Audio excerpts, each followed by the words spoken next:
Nakadrop na yan. Cover. Are required to do this every month. Bilang teachers, yung mga estudyante kung kompleto sila dyan sa grupo nyo. Every month. And report kayo kay Eralyn kung ilan ang student na present ngayon dito sa labas. That's why it is called National Simultaneous Earthquake Drill.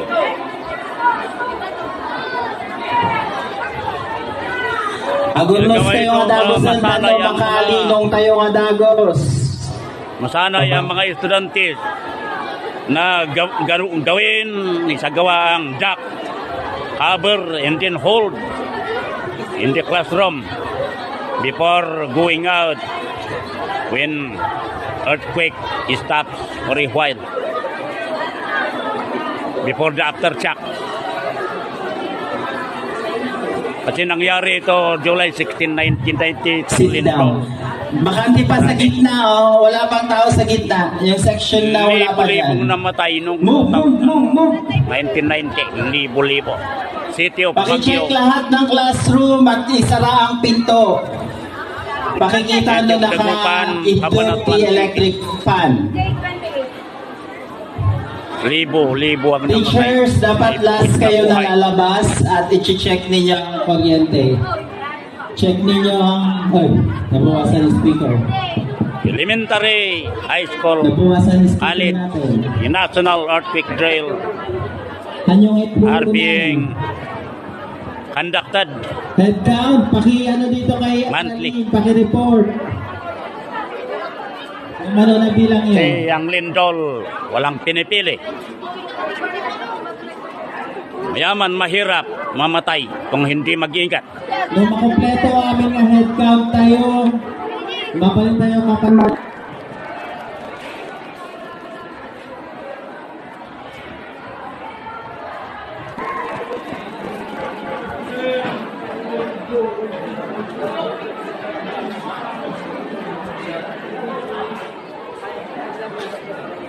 Okay. Bilang tayo sa pagkakas section. Officers, SSD, volunteers at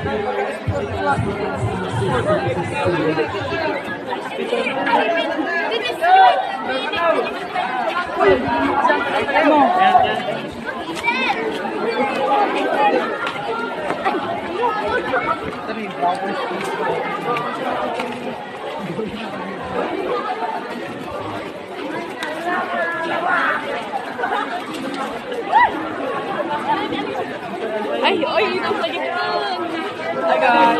Hi guys, what's up? Ay nag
Come to the reorientation of all students concerning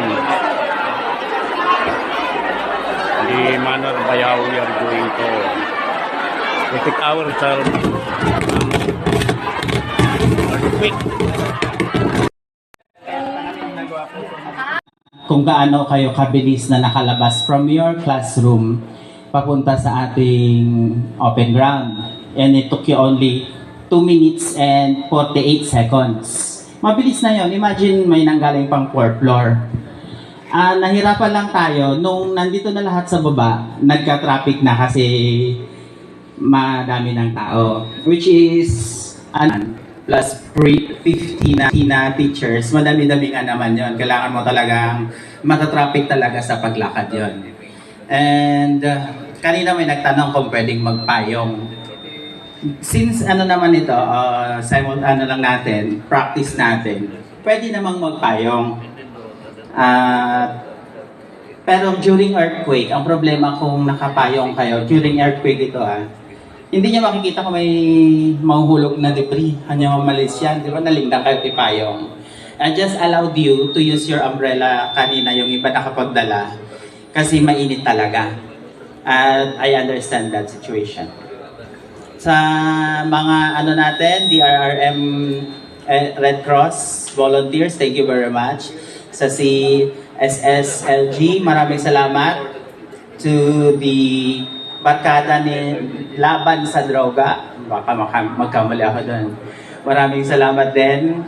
And to all the teachers, thank you very much for helping us, helping me. And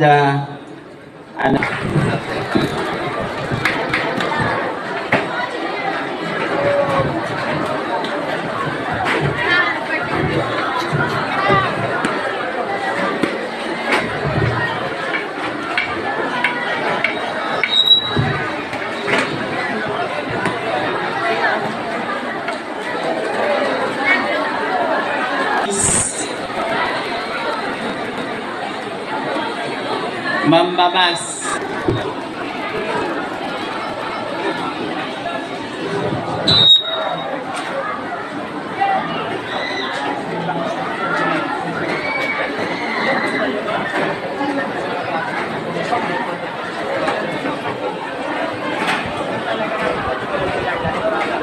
These are the officials of the government who are responsible in the conduct of the national simultaneous earthquake drill, particularly in this town.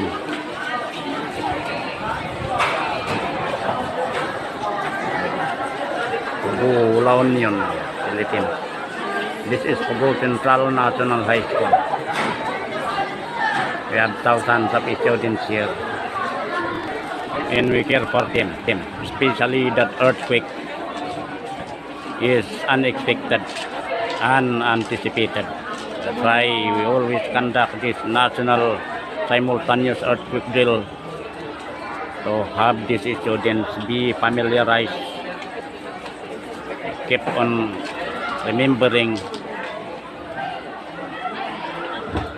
that when typhoon, rather earthquake attacks, an earthquake attacks or breaks,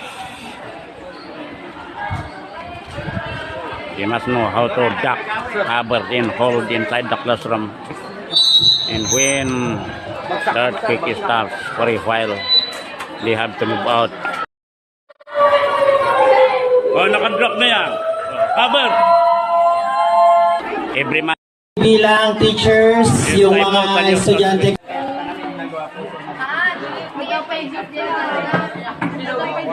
Buong Pilip. Excuse me, sir. Ano pala yung primary na dahilan? Ay na, may pusak di Facebook na, ay di YouTube dati yan. Magandang hapon po sa ating lahat. Ang ginawa ko namin kanina ay isang pagsasanay para makapaghanda ang mga mag-aaral sa panahon na magkaroon man ng lindol. Yes, sir. And this is what we call the National Simultaneous Earthquake Drill. Thank you, sir, for this information. Yes po.